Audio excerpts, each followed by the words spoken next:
Salutations and welcome to Glitch Bottle, the podcast where we uncork the uncommon in magic, mysticism, and the generally misunderstood. I'm Alexander F., and today on the podcast, we are so excited to welcome mystic, artist, Kabbalist, and author, Mr. David Chaim Smith.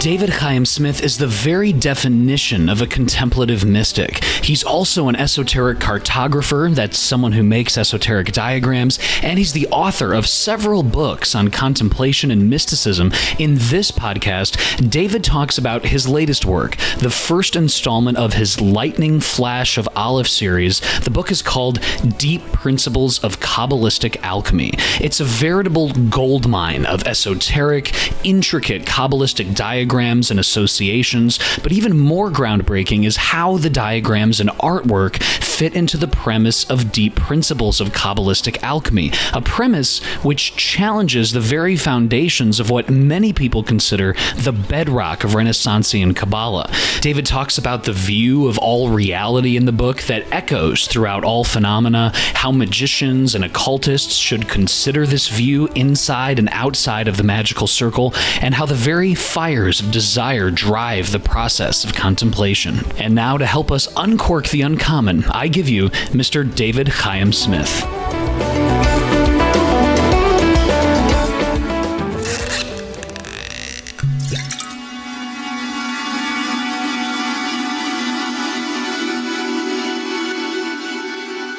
David Chaim Smith, thanks so much for joining us and coming on the Glitch Bottle podcast today.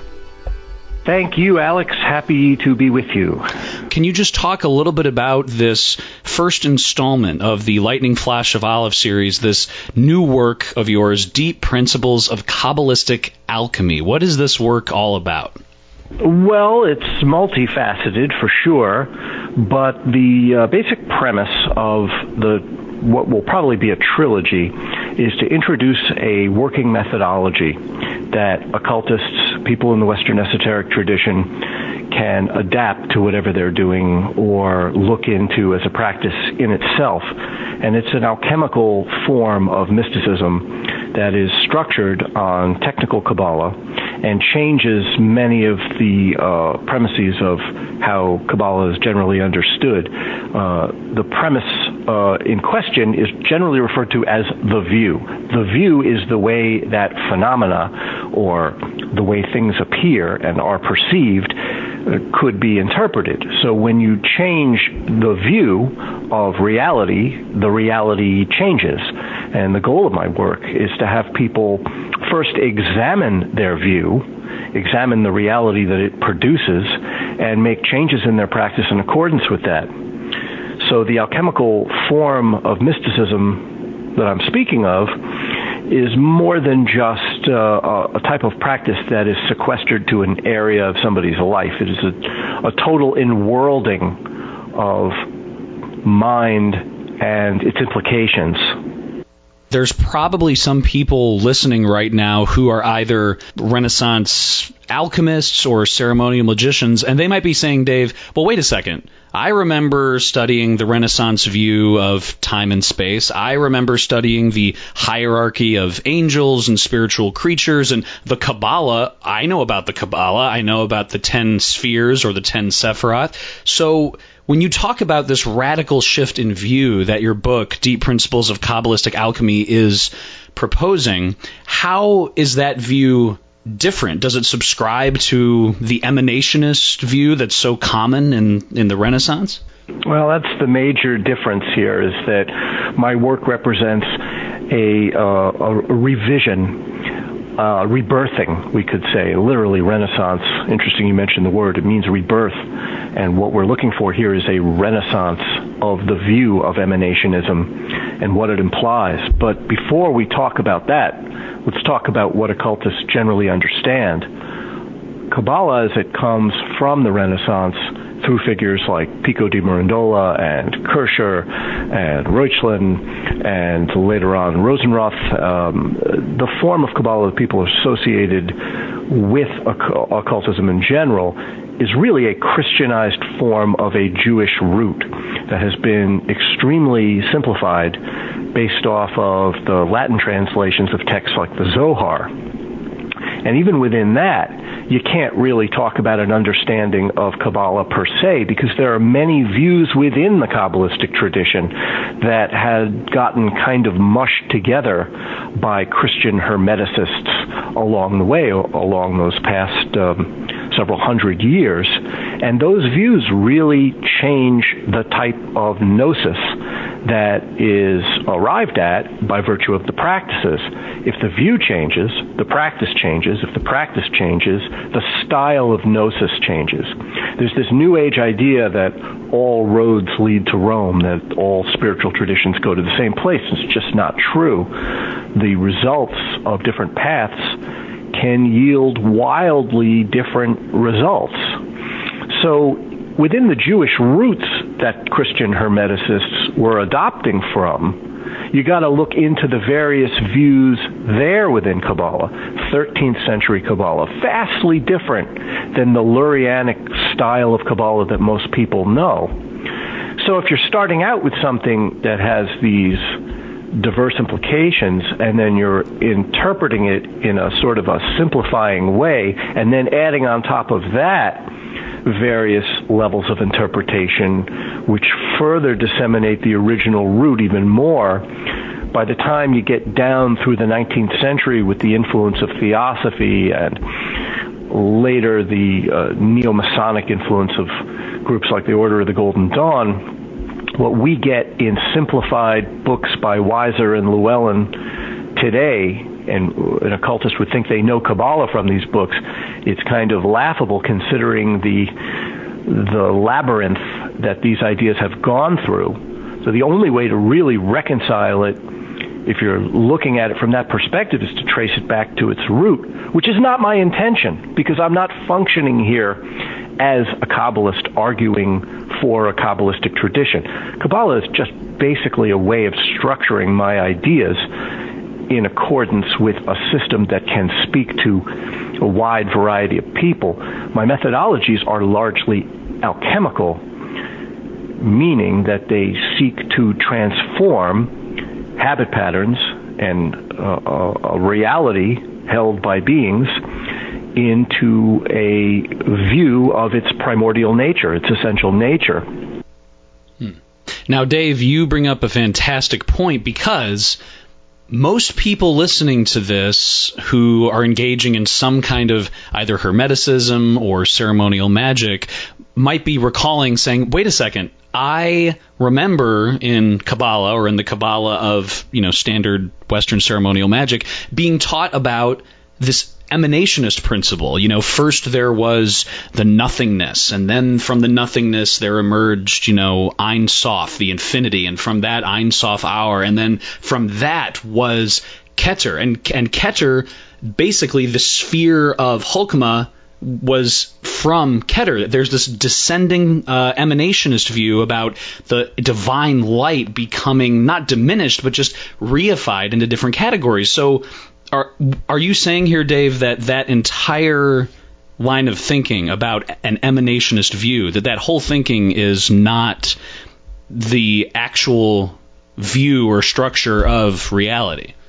No, I'm not saying that. You could keep the symbol system, but change the meaning. I'm saying that the meaning, the interpretation of what you just said by Western occultists is essentially not different than the ordinary view of reality of a conceptually fixated human being.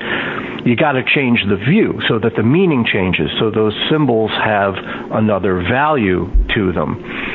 Generally, the way that progression, that step-down progression works, is the same way that moments in time and locations in space work, as a conceptually fixated person moves through the dimensionality of the expectations of their own lives. You got to revisit that. The ordinary view is largely composed of objects, things that are defined by borders, and we ourselves, as perceivers of these objects, are also objects to our own perceptual process. We can think about ourselves. Thus, we think we are separate individuals moving in a chaotic, randomizing mixture of other objects and other object beings. Now, these objects have various levels of subtlety, sure, and there's layer after layer after layer of them, but the basic premise of ordinary view is that objects are identified by subjects, which are in turn objects. So the subject-object dichotomy is a self-perpetuating machine, right? And as a result of this, the so-called objectivity of reality, which, as you said, in an emanationist sense, goes layer after layer after layer, that objectivity can only be comprehended subjectively. So each individual has their personal phenomena functioning within a set of generally shared laws. And what emanation does, what the emanationist view does, is it shows the step-down refinement with a hierarchical gradation of gross qualities from subtle precepts. And the connections between the gross qualities and the subtle precepts binds individual perception within a cosmic order. So the theory is that if one learns the order of the emanations and can demonstrate subtle laws within the generally accepted view of reality, that layer by layer can be pulled back and the concealed basis for this display can be apprehended. That's the theory. Really, since we're talking about objects that are lined up in their order of subtlety, the lining of the objects, the linear nature of the ladder system and the hierarchy is exactly the same as the way that we perceive time, moment by moment, the way that we perceive space, moving from location to location, even projected onto the dimensions of the worlds as we move from one world to the next world. And the basis of this thinking comes down to two tendencies.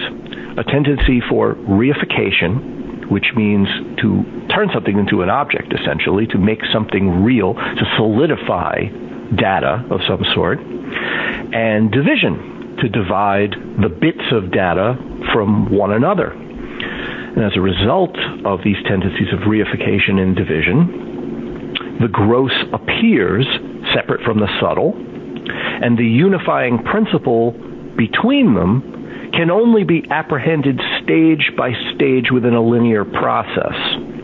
So each rung of the ladder, once it's reified and divided, can be stepped over, or one can fall back, and the ascent and descent of this hierarchy holds phenomena as a solid or substantial gradation of purity, and one climbs the ladder or falls back on the ladder.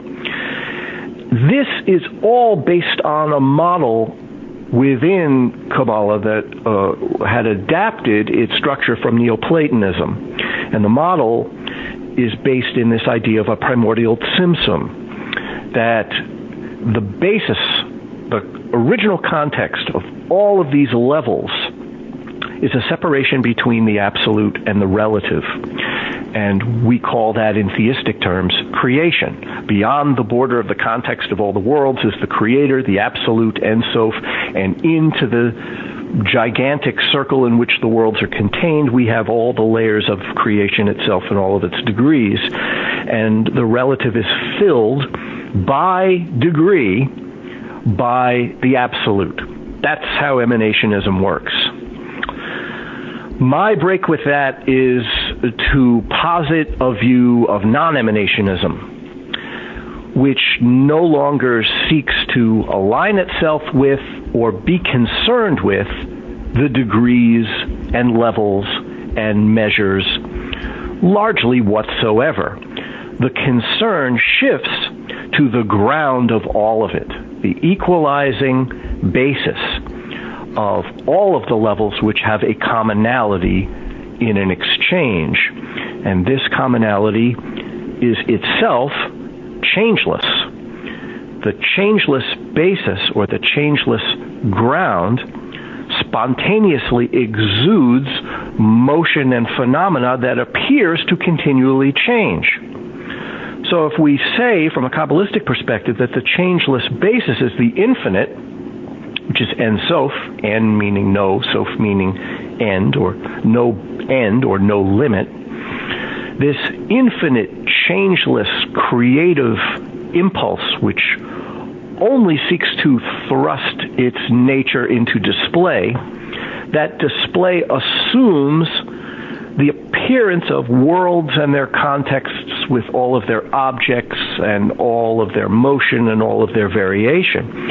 If we are concerned with that variation of continual change, we're going to seek to order it in layers like the Emanationists do. If we're really interested in the change itself and the levels themselves, we're going to exclusively limit ourselves to that. But if we change the emphasis to the basis of that change, then we become concerned with the ground. And that has a decisive effect on the phenomena within the worlds and their contexts. Ultimately, it renders them transparent to that basis. If the concern is with the basis, we're not denying that phenomena arises. We're not even denying that it arises in accordance with a structure of an appearing ladder of subtlety. So like I said before, we're not changing the system, we're changing its meaning, we're changing its emphasis. The system is just fine. The worlds, as the Kabbalists posit them, is a very good way of describing the range of phenomena, which is a range of changing creative motion. However, when our concern is with its ground, the nature of that phenomena, when considered, has vastly different implications, and the emphasis becomes on the transparency rather than the functionality. Dave, if there's a magician out there who's listening to this and is saying, okay, I'm interested in this non-emanationist view and the view that all phenomena, everything we see, touch, think, experience, appears, but it's also really just an expression of this ground, this infinite ground. If the magician turns off this podcast and goes to their, say, magical operating space, and they look at a wand, like a ebony wand, for example, they'll hold it in their hand and they'll say, okay, the traditional view is that this wand is a solid, independently existing object, or the circle I draw on the floor with consecrated chalk is an independent thing, and there's things in the circle and things outside of the circle. What would your book and your view say about a magician who's experiencing phenomena like that, like solid objects? Well, this is really a problem within occultism. It's the idea of taking an ordinary view of time-space reality and imputing it onto subtle registers. If you're still object fixated, and when I say objects here, I'm also including ideas. They can be solidified into objects just as much as a so-called physical appearance can be. So if you're fixated on solidities, solid bits, it doesn't really matter how subtle you get when you examine or work with whatever your area of operation might be. Still, the underlying premise doesn't change. You're not changing the basic view of how phenomena is interpreted. So even if you become extremely successful at whatever operation you're doing, and you become extremely subtle, if you don't make that leap and change the framing device by which phenomena can be interpreted, you're still functioning as an ordinary conceptually fixated being. This is what the mystics have been telling us from the very beginning. I'm not saying anything new. I'm not adding anything at all. I'm pointing out something that's already there. I mean, this goes back to ancient sources. Everything that I'm saying, really, ultimately, the mystical premise of all of Kabbalah and the entire tradition of Christian Hermeticism that has a Kabbalistic structure comes from this. It's in texts like the Fountain of Wisdom. It's directly stated in the Zohar. It's directly stated in Sefer Yetzirah. Sefer Yetzirah states, Ten Sfirot Belima. Kaplan translates that Ten Sfirot of nothingness, which is sort of a so-so translation. Belima is composed of two words, Beli, meaning without, Ma, which means a thing. So, Ten Sfirot without anything. Ten Sfirot of substancelessness. Ten Sfirot that are not objects. If you are dealing in a correspondence-based system, as magicians do, and the meter by which you measure all of your correspondences are conceptually fixated ideals, mental objects, then you get just a series of organizing principles that organize your objects. If you change the view of phenomena inherently across the board, you get a very different type of result. You get degrees of substancelessness that radiate or resonate their implications and can be apprehended just as easily and directly as the objects can. The world doesn't go away. But instead of just relegating yourself to a conceptually fixated series of bits, you are now looking at the nature of those appearances rather than the functional precepts of organization. So this idea of looking at the nature of phenomena rather than just merely categorizing and tweaking its functions to try to get circumstantial differences to arise, to try to change the circumstances of these organized bits, very, very different result happens.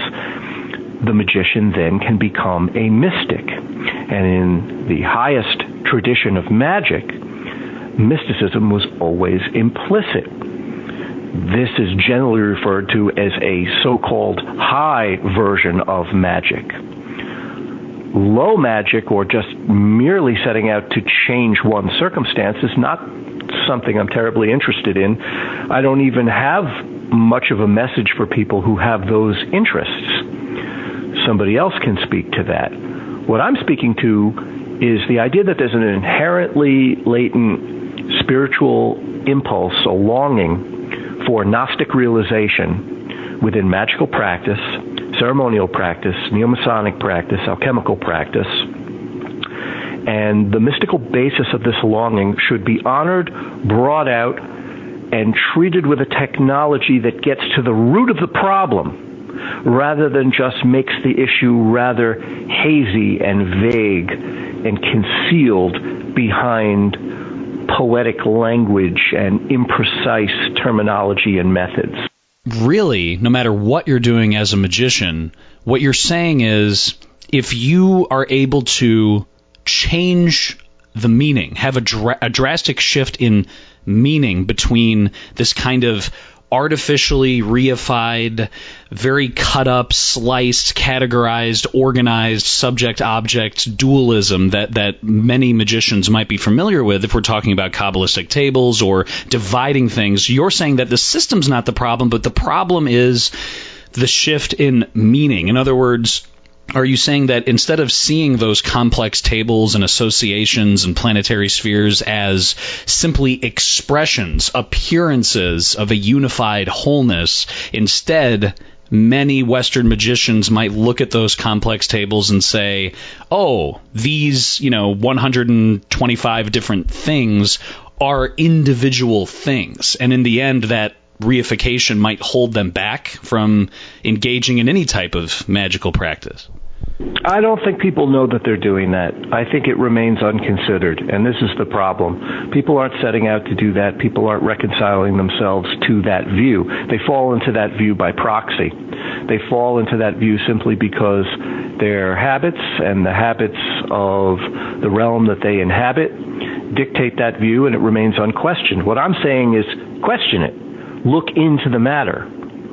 The work that I do focuses, like I said, on the ground of phenomena, which various ways you could talk about the ground of phenomena. One particular way that I address it is with an alchemical term. I refer to the ground as the secret mercury, the secret aspect of mercury.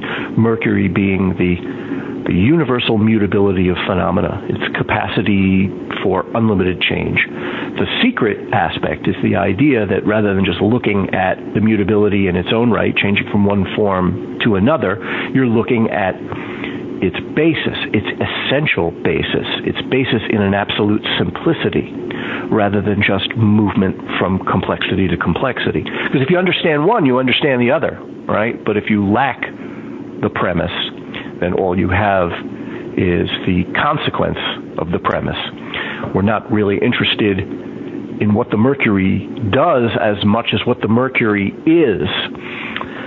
So in service of investigating the secret mercury, we have two aspects that jump off the page. One is whatever we're perceiving, and the other is what perceives it. The secret mercury is both. The secret mercury is equally what notices and what is noticed. And the methodology of my book comes down to a set of working dynamics that apply equally throughout all stages of the process. And the first volume of my book introduces some of the basic premises that are carried over throughout the path as a whole. And the two basic divisions that I introduce start with a method of distillation and a bath in which that distillation reconciles itself. And I'm going to need to explain this. This is something that might really be of interest to your audience. When I use the term distillation, I'm talking about increasing the intensity of what is worked on, which is, of course, the goal. We're trying to increase potency, intensity, concentration. We're trying to draw out deeper and deeper, stronger and stronger levels of whatever we're doing. So across the board, this impulse towards distillation is implicit. But it acts in concert with a bath, which is a deepening sense of release. The degree to which you concentrate is the degree to which that level of concentration is let go in its own expanse. You can't really have one without the other, because if you build a concentration and don't release it within its own expanse, it falls back to its previous level. So in order to make progress, and remember, I am not denying that there is a hierarchy of subtlety here. I'm just saying, while one works with that hierarchy of subtlety, one keeps a basic equalizing premise first and foremost, which is what the work is all about. What the work is about is realizing the nature of all phenomena, realizing the nature of the ground.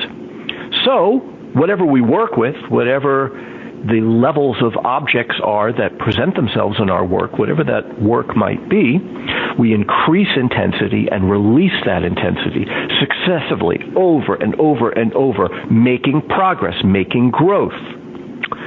In Kabbalah, the extent to which distillation increases its intensity is refined and categorized, and I'm going to use a technical word in Kabbalah here. The intensity is categorized according to a yosher, or straight aspect of the sphirot.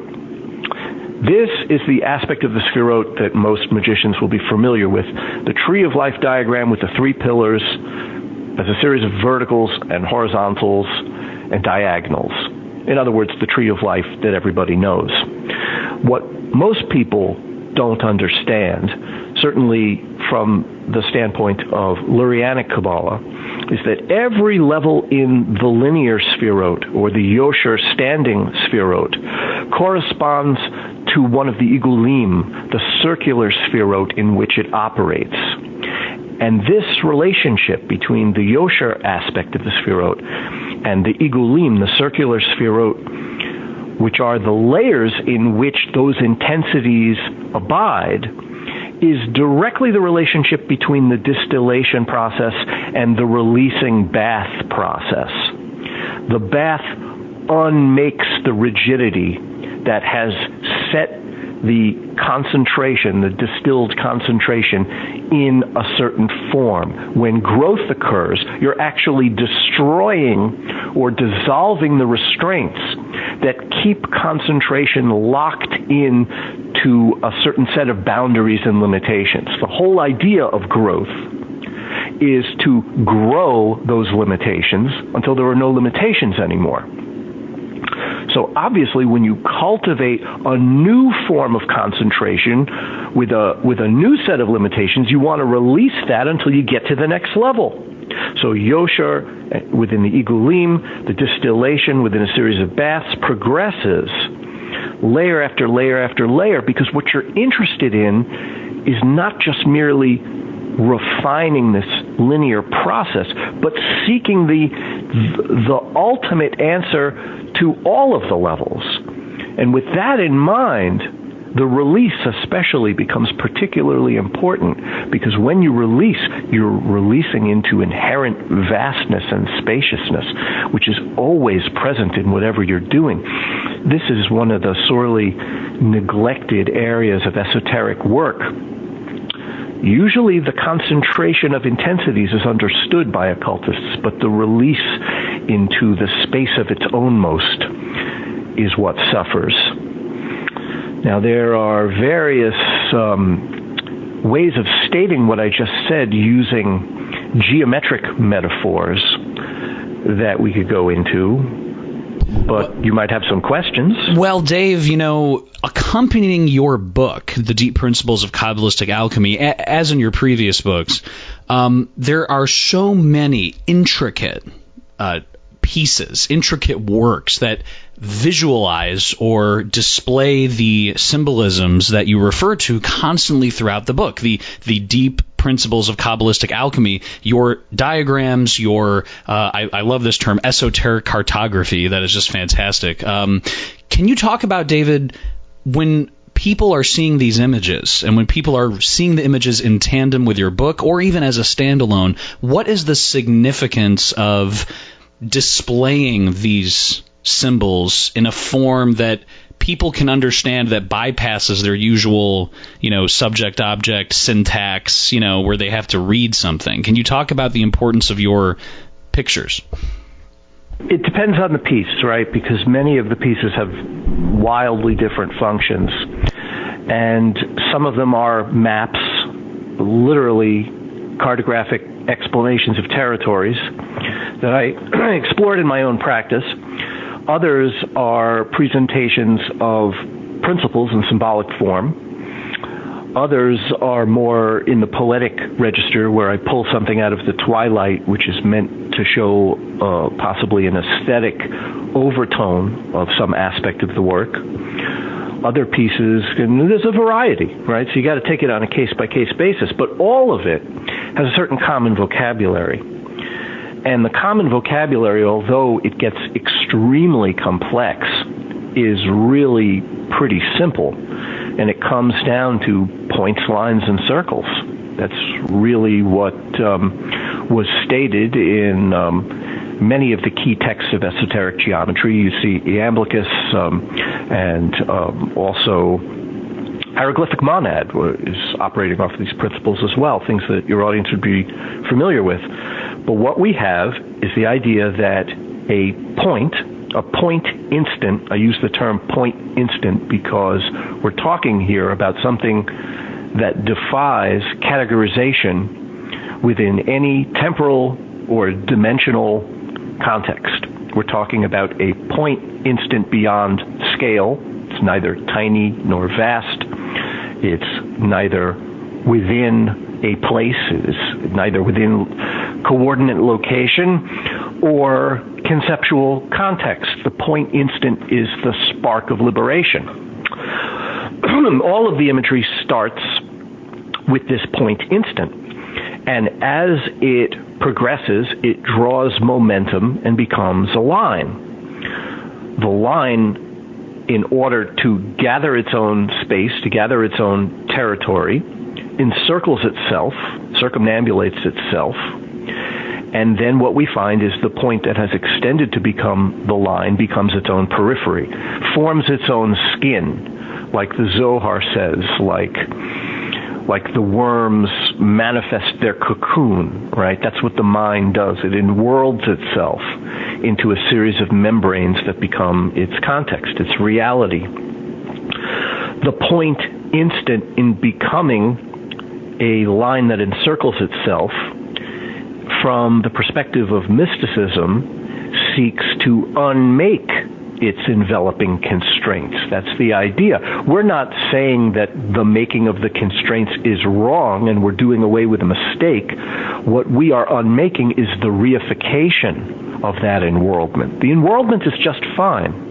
The enworldment is not a problem at all. As a matter of fact, none of the limitations that our minds manifest are a problem if we understand the ground of commonality, which is the inherent freedom of those limitations. The problem is we get trapped. Gnosis is simply the unmaking of those traps. It's very, very simple. It's undoing a habit that our minds impute onto our phenomena. And essentially, this is the exodus from the slavery of Egypt that's spoken of in Kabbalah. This is the self-liberating principle. When the emphasis turns from constant chaotic change to changelessness, freedom is simply awakening within appearance itself. Now, this sounds very simple, sounds very easy, but obviously, we already know that facing one's habitual limitations is the most difficult thing that the mind can apprehend. So we have paths and instructions and techniques and maps, such as my images, that help us guide ourselves through the mess of the chaos of our own minds. And I don't think anybody listening to this recording can deny that their minds are a mess.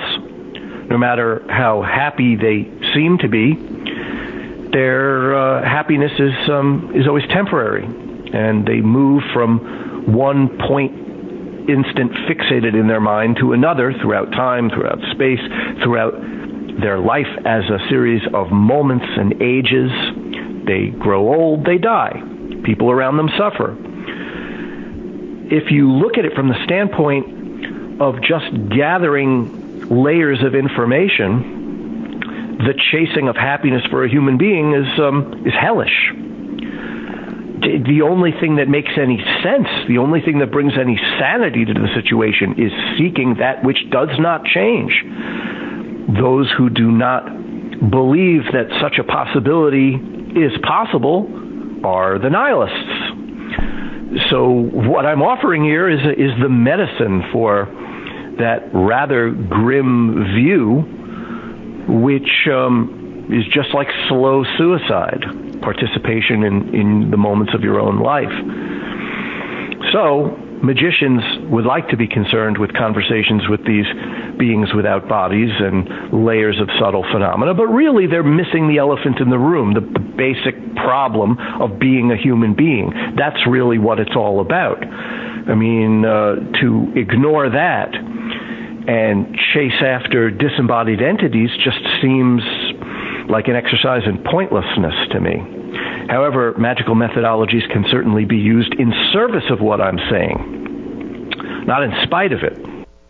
So this is a very important point, Dave. 2 points that you raise. One is that if someone's listening to this and they might be thinking, well, wait a second. So Dave's saying it's all open appearance that is an expression of an infinite ground. Well, what do I need a wand for? What do I need a circle for? What do I need to engage with spiritual entities if I'm personally consumed by so many different habit fields that it's shielding so much of reality from me that any kind of magical endeavor at all would be some kind of problem that you really can't break through? But you're saying that, in effect, really these systems that contain circles and consecrations and grimoiric elements can be used to express or direct attention to this infinite ground, basically.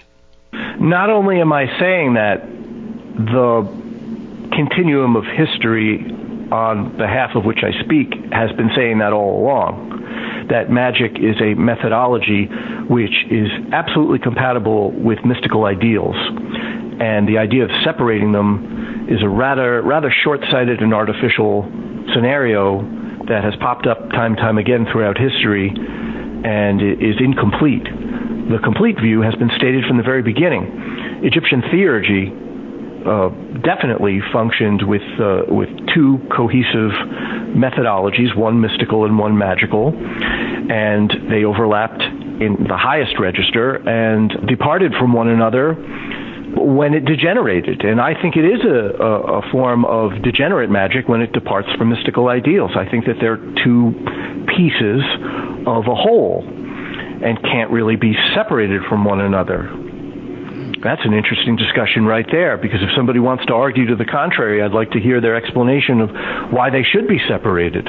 Well, and this brings up an interesting point, because in the grimoire community, in the esoteric community, and I use that term loosely because, so many people are jumping in and out, and there's really no definition for it, but for people who experiment with grimoires, let's say, and they're experimenting with something like angelic invocation, where they're drawing a consecrated circle, they have a spiritus loci, a focal point, like a crystal ball or a triangle of the art, for example, and say they're invoking an angel, a very high angel, say Michael or Michael.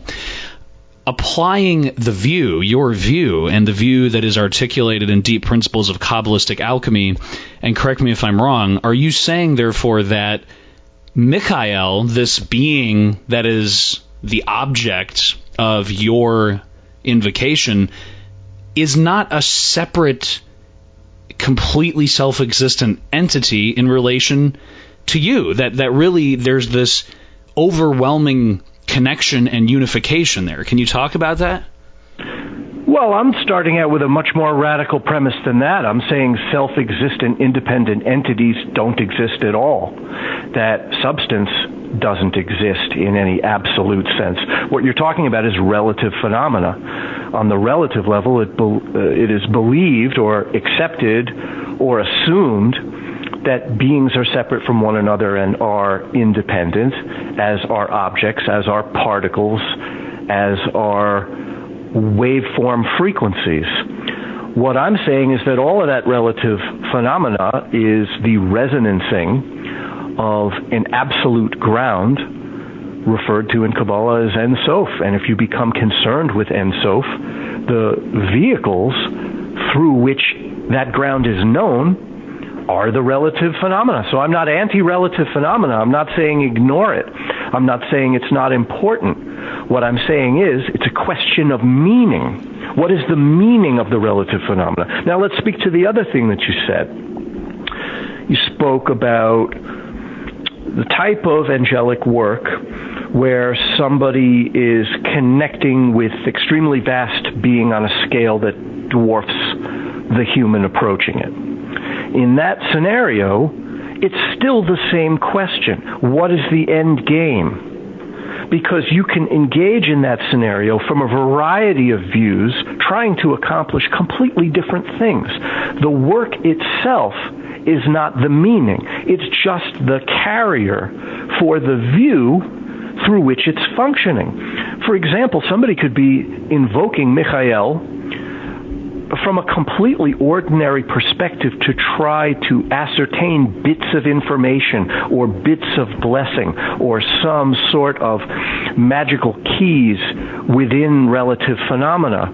That is a very, very different aspiration than seeking to connect with a sublime being, to participate in the sublime for the end game of Gnostic realization. And sublime beings release treasures to conceptually fixated beings. They're enormously potent as disseminators of gnosis. If you seek gnosis, your approach to a sublime being is going to be a certain way. If you're conceptually fixated, it's going to be a completely different way.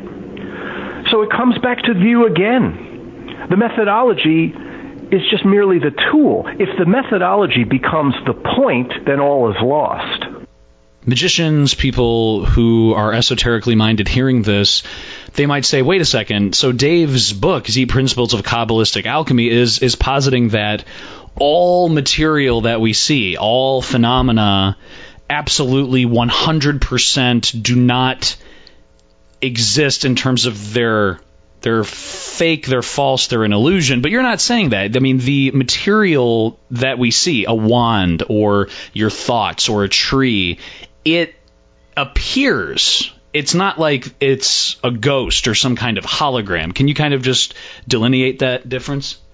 Yeah, of course, because if I was denying phenomena, if I was turning my back on phenomena, I'd have a serious problem I'd never be able to get out of.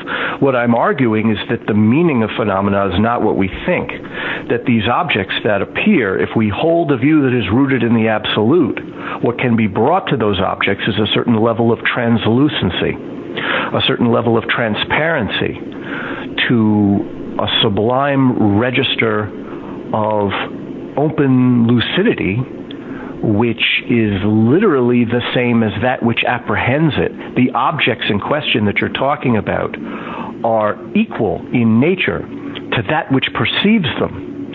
And that's the light of Ein Sof in its motion. It seeks to know itself through itself. Therefore, you have the illusion that perceiver and perceived thing are separate from each other. That creates not only the habits of a person, but all of the habits of the realm in which that person functions. In our case, it's the human realm. And the byproduct of this is a fragmented field of separate bits. Bits chasing after themselves, bits chasing after one another, people chasing after objects, produces the kind of chaos that ends in human misery and suffering. Always, always, always, because it's always going to fail. We're always going to die. Always going to get sick. If you become interested in the common denominator of not only the realm in which you function, but all realms, the objects that appear are just like William Blake said, infinite and holy. Right? Why are they infinite and holy? Because they are vehicles for sublime luminosity and its innate expanse. The open lucidity I'm talking about. They become transparent. They become transparent not visually in a mechanical sense, but they become transparent to their inherent meaning. That all things, all objects that we identify as things, is what I'm trying to say, are equal in an absolute sense, although it's undeniable that they are different in a relative sense. I'm not saying throw away the relative. I'm saying use the relative as a vehicle for the absolute. The simultaneity produces this transparency that I'm talking about, and transparency can be refined. The transparency can be distilled. And the same structure that's reified by the emanationists of worlds and beings within worlds, and there's a lot more than just the normal 4 or 5 that different schools of Kabbalah talk about. There's actually many, many more. And a close examination of root sources reveals this. But no matter where one is in what we call the Hishtalshelus, or the chain of phenomenological expression, no matter where one is, if the heart and mind of how we identify ourselves is bound to the absolute, then that aspiration guides whatever happens, no matter what beings we encounter on the way and what methods we use to apprehend them. If it's an archangel, if it's an incidental spirit no bigger than a thought, if it's a nature energy, or whether it's some sort of cosmic manifestation of a structural law with a certain name. Does not matter. We move through this territory treating our phenomena the same way we treat our own mind, which is that it is simply Ein Sof.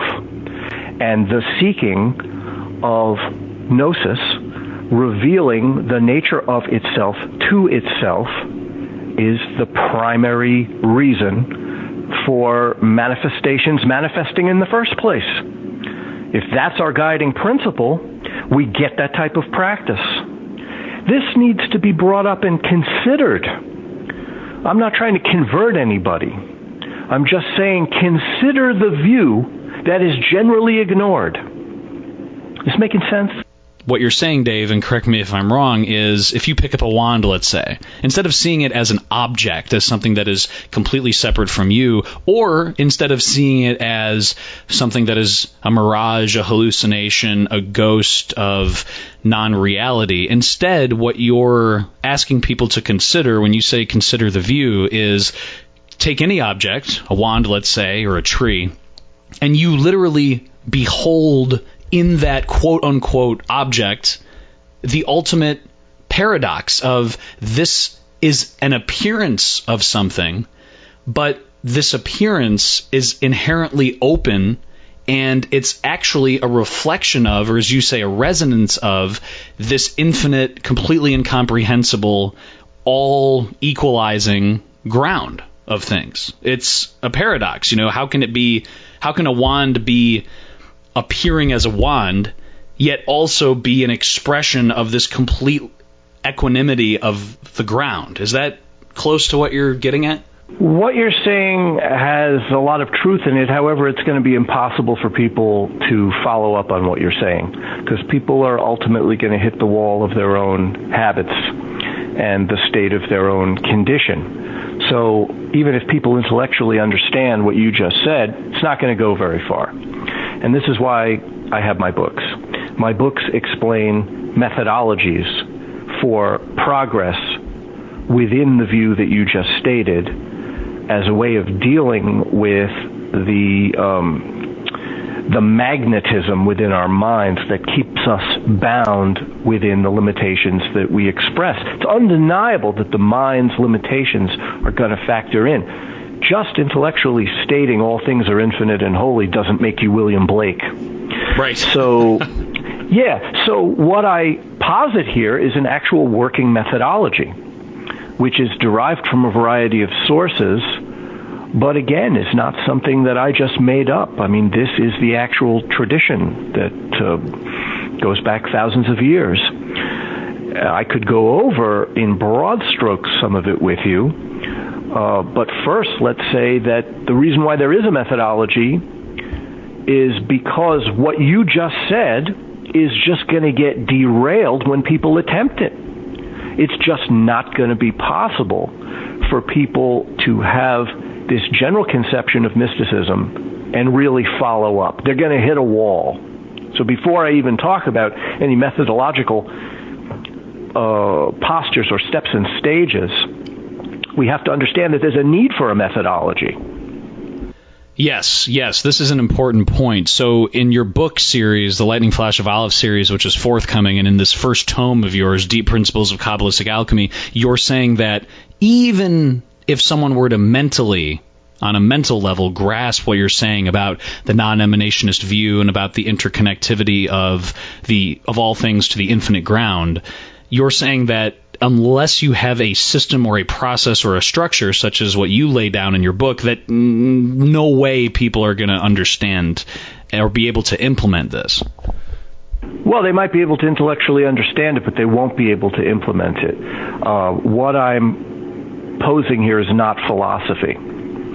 A mere philosophy is just the intellectual apprehension of a bunch of precepts that can then be applied beyond the philosophy, but the philosophy is just the intellectual understanding part. And that's not going to cut it. It's not going to actually have a beneficial effect on a working practitioner's life. It's going to be in the glass museum case of special ideas that are thought about and considered, and then you turn your back on the glass case and face the dingy horror of your own life at your own peril. The question is how to take the wholeness of your being and enter it into your practice, rather than just consider some special ideas that you might agree or disagree with and do your special practices and then live a life that it could be vastly different from the ideals of that practice. In other words, everything that you are has to be submerged into this and suffused by an all-pervasiveness of this, and that's what the view can do. I'm not so sure that mechanical methods can ever do that. I'm not sure that exoteric religion can do that. I think mysticism in its most esoteric register is the only way that it has ever been done, that the whole of the being of a person becomes the ideals of their practice in the highest sense. What you're saying is that instead of just preparing in a specialized way for a ceremony on a specific day in a specific hour, you're saying that to practice this view equalizes everything, where whether you're engaged in a magical ceremony or you're getting up in the morning or you are looking at a tree, drinking coffee, whatever it is, the view of all phenomena is applied to everything, so it has an equalizing effect. Well, the methods can be used in either case, as I said. The thing that guides the methods is the view. So there is going to be a cap, a limit set on what the methods are able to accomplish if the view is diminished by its own precepts. If the view is vast as the sky, that each individual moment of the methodology can be like a grain of sand. You can get down to an extremely fine, detailed level with your methodology if your view is completely open. If your view is closed, by virtue of your ideology, whatever it is, your habit fixations, you're only going to get as far as your view allows. So one is the greater and one is the lesser. I don't care what people's methodologies are. Whatever works. And I'm not here to comment on different methodologies and their efficacy. I'm here to comment on view, and then as a follow-up to that, I offer a possible methodology within the view to explore and expand it. Yes. Being a mystical methodology. In broad strokes, Dave, can you talk about, in your book, Deep Principles of Kabbalistic Alchemy, broadly, what is the process or processes that you lay out in terms of walking people through where they actually can start to engage in effectively applying and realizing the view? Excellent question, Mr. Alex. Well, there's a lot of levels to it, and it's going to be elaborated across the first 2 volumes of this series. The first volume's coming out within a matter of weeks this summer of 2017. And the methodology starts with a series of enumerated lists of the functions which represent the territory through which a mystic passes. It starts with a description of 4 types of fire. Now, by the way, all of the elements of this methodology are alchemically derived. They're from the alchemical tradition, but they're structured Kabbalistically. That's why I use the term Kabbalistic alchemy, because it's really a marriage of the two in a sense that is really quite rare. Some of this can be picked out. You can ask me about it as I go along. But we start with 4 types of fire. Now, fire is a way of addressing the issue of the desire force, the force of being, which is inherent not only within the mind of a being that desires something, but also the object that is desired is built of this force. So again, it's the ground, it's the blazing fire of the ground that is inherent in both subject and an object. As they're drawn to each other, repelled by one another, whatever they do in their dance around each other, this fire exists. So the fire is expressed first by thinking, by conceptual activity. Then, on a slightly more diaphanous level, although just as intense, the fire is expressed by feeling. On a yet even more subtle level, the fire is expressed by pure patterning or abstraction. Now, in this sense, we have what we could correspond to the Platonic ideals that Neoplatonists would be familiar with. But beyond that, there's even the fire in itself, the fire in terms of its own life force, the fire as such, which in Hebrew is called chaya, the basic, raw, living energy of the thrust of being's expression. So these 4 types of fire, thinking, feeling, patterning, and the life force itself, are what we have to work with. This is what we're distilling. The interesting thing is that this is what we're distilling, but this is also what distills it. So the fire distills itself. The fire distills its own nature as it becomes refined. Now, as I mentioned, every gathering of intensity releases into its own space, into its own bath. And there are 3 baths that these 4 types of fire operate within. Thinking and feeling together produce a bath of circumstance. That's usually where human beings live. They live within what their minds conclude through analysis and through the direct apprehension of mostly their emotions, but also the overtones of their psychophysiological containers. Thinking and feeling produce a total inworlding circumstance that is largely presented, like we said, in terms of object identification. But within that scenario of circumstance, there is tremendous material to draw out alchemically. So it's not a bad thing. It's a very, very good thing, because the bath of circumstance in which thinking and feeling operate is the perfect place to draw beyond the expected, like the title of your podcast, to uncork the bottle. Now, feeling and pure patterning, once feeling tone resonances can draw out the underlying structural codes of those feelings. Now, think about it. Feelings feel a certain way because there's some structure. Not all feelings are the same, right?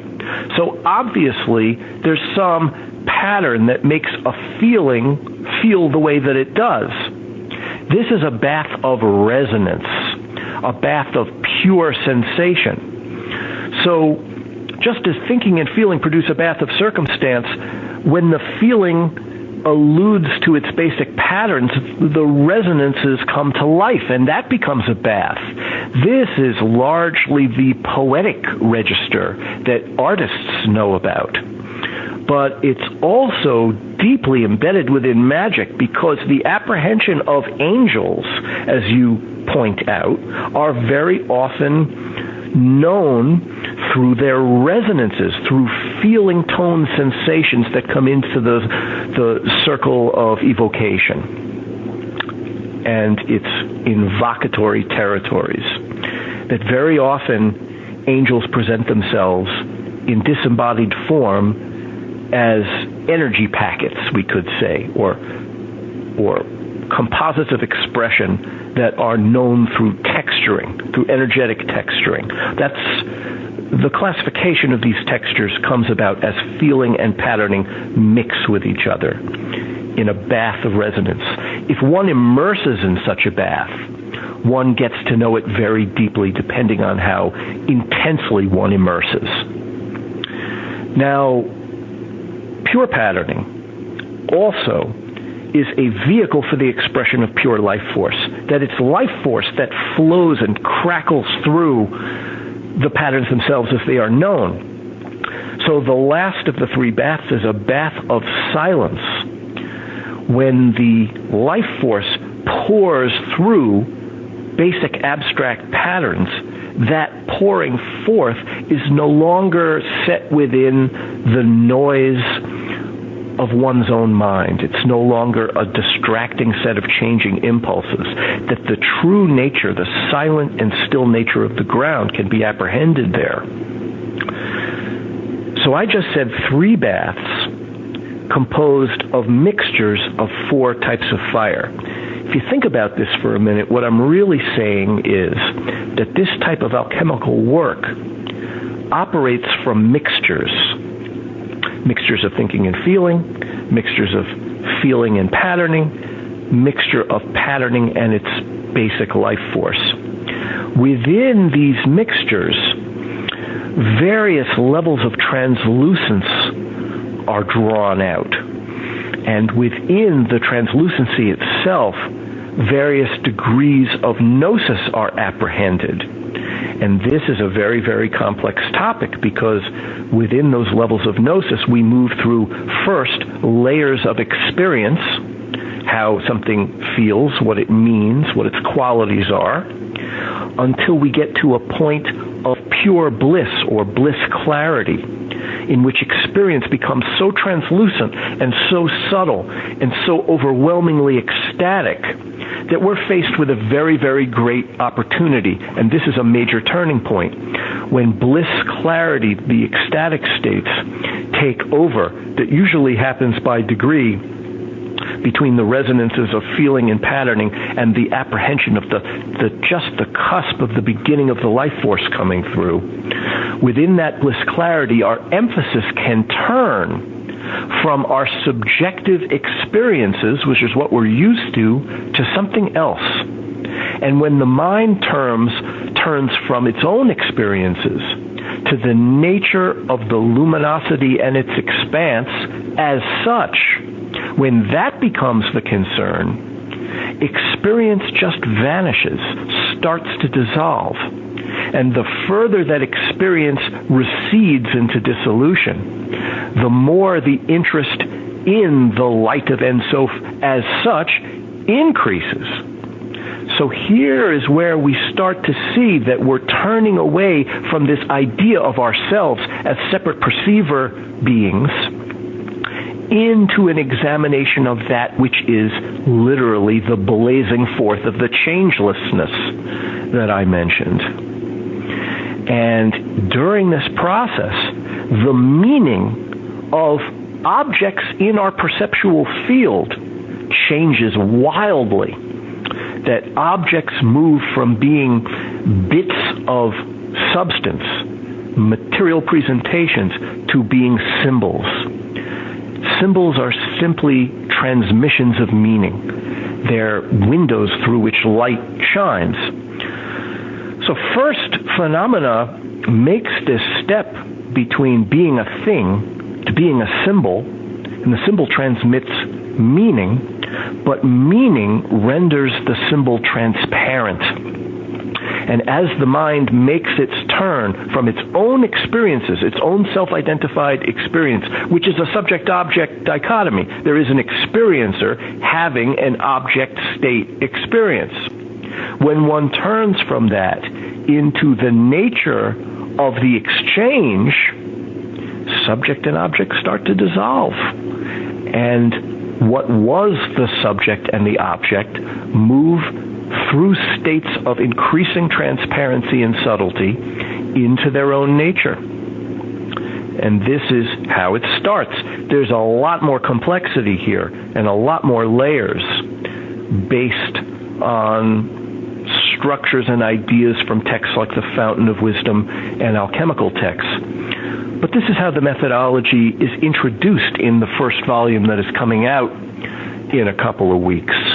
Dave, when you talk about the four fires and the kind of initiatory process that someone, by participating and reading the process you lay out, they can engage in, when it comes to those four fires, are you saying that when it comes to the force of desire, the kind of basis that kicks everything off, that desire could be a desire, as you say, of literally the desire for being, but could you also use other types of desire, whether even if it might be perceived as a negative desire, something like you have a very frustrated emotion, or you're having a passionate experience, whatever it is. Can you use any kind of desire to fuel that introspective, contemplative fire? Can you just talk about that?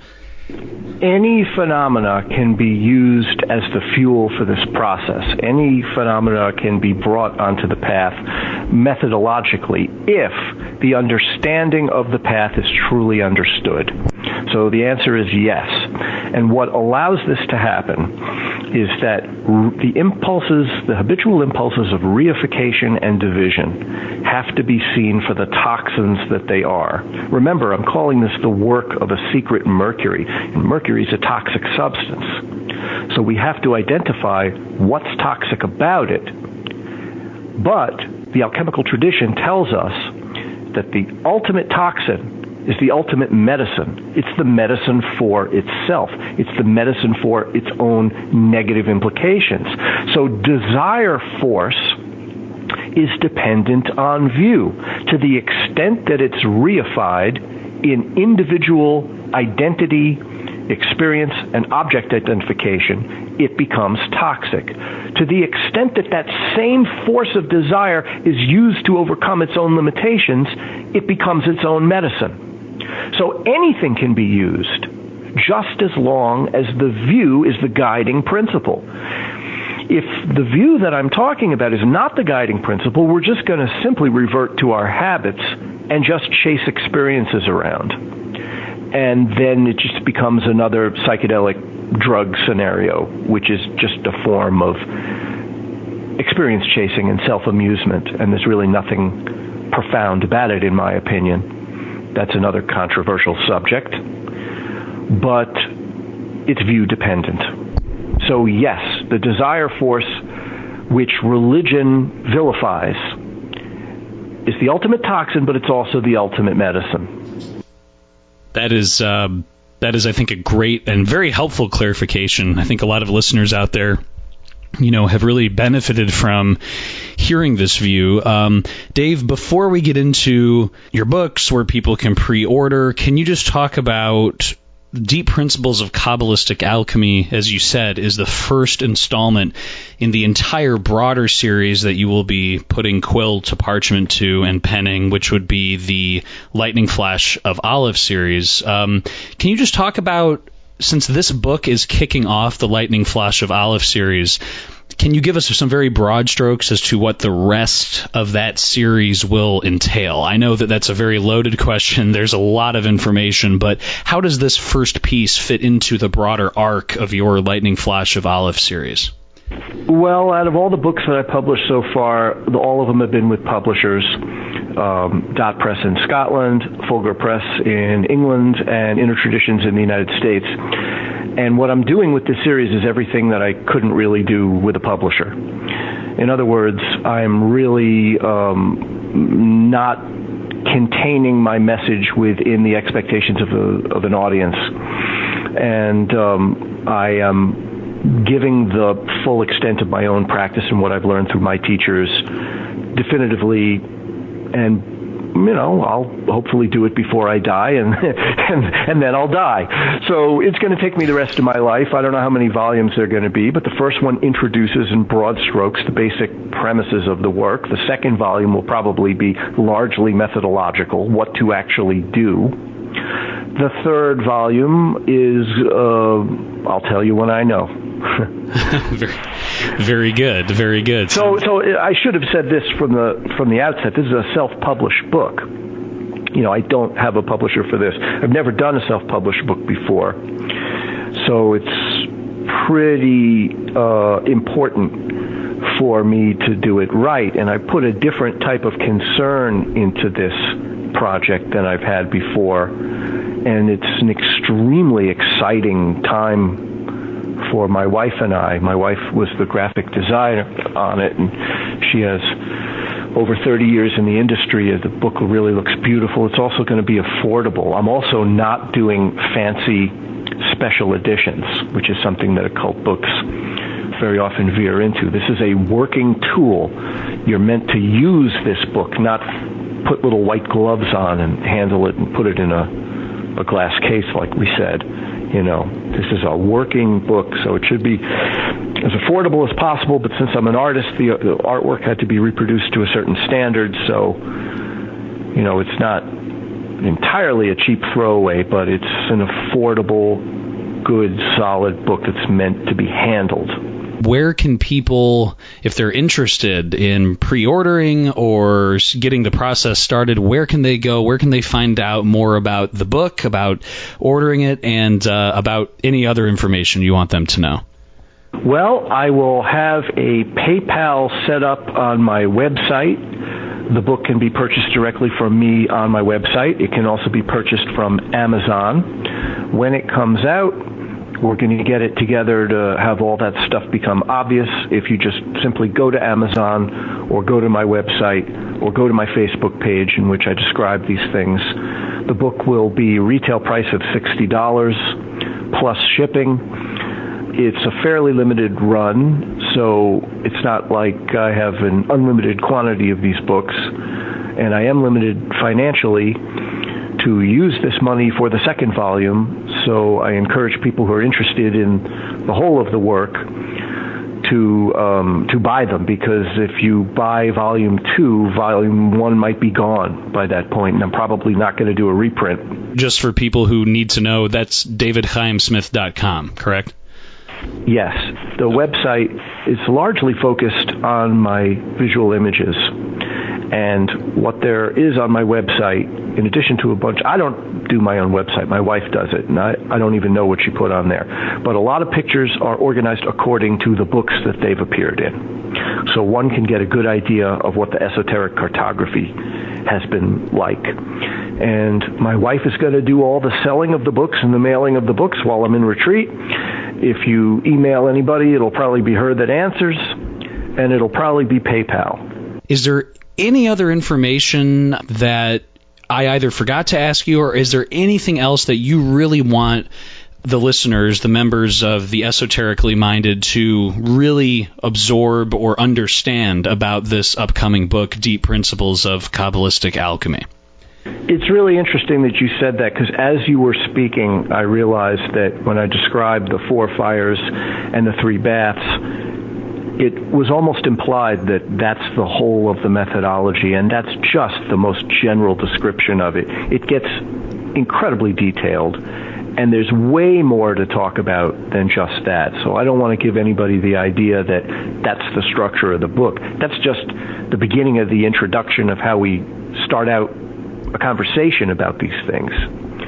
So, yeah, be prepared for the fact that this work involves a level of complexity which is fairly extreme. And as it progresses into the second volume, it's going to become as extreme as Kabbalah generally gets, which is Baroque. It's from the Baroque era. The whole ethos of it is detail-oriented, but the details stand on a foundation, and that foundation is the view. So a large portion of this first volume is getting the view straight, getting the view stated clearly, so that it doesn't have to be qualified or quantified over and over and over. We can get on to the issue of methodology once the premise is squared away, and hopefully that's what's going to come through for people. It is not easy. What I'm talking about is really for a minority of people. The majority of people who believe they have esoteric interests, once they hear what I'm talking about, might come to the conclusion that they're not interested in it at all. They're not interested in what they thought they were interested in. That in and of itself is helpful, because to hide behind a veil of obscurity is why occultism has gotten itself into the predicament that it's been in for hundreds of years, that things are not stated clearly, because very often the goal was not to be clear.